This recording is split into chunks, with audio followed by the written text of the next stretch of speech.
Жігіттер, ассалаумағалейкум. Мен біраз сені бір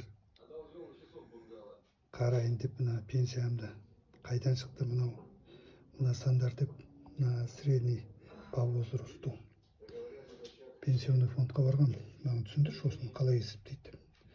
Енді мына қара бұлардың істеп отырған хитрыстарын.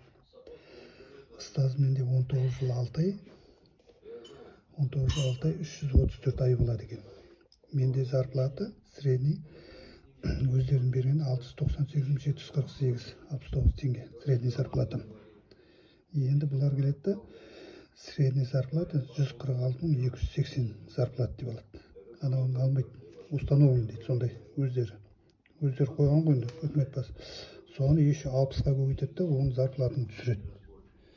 87.768. Ал енді ойлайсың, бұл неге керек? 87.768 деп. Оказывается, бұл сан керек. Сен керекті стажыңды 25 жыл болу керек, сенің стажың. Мен айтам, 77 жылдан бастасам 25 жыл болмайды ғой деген. Жоқ, бізде солай установленный, сөйтіп есептейді деді. Осы 87.768-ді 300 ай 25 жылға соған бөледі, 292.556 теңге шығады. Соны келеді, баяғы 234 ай бар ғой менікі, жаңа жұмыс жасаған 19 жыл. Соған келеді, соған 290.56-ны көбейтеді, 68.459 деп по возрасту пенсия деп шығарып береді. Қалыптынан қайсал. Бұл деген не сонда? Пенсионный средний зарплатаны біріншіден алмайды, оны түсіреді. Екесе үш есе түсіріп тұр. Содан кейін 25 жыл дейді.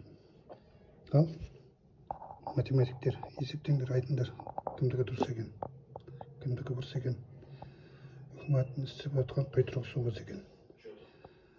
Ана пенсионный фондтан 0,65 коэффициент, оны айтпай-ақ қояйын. Ол да бір жыр.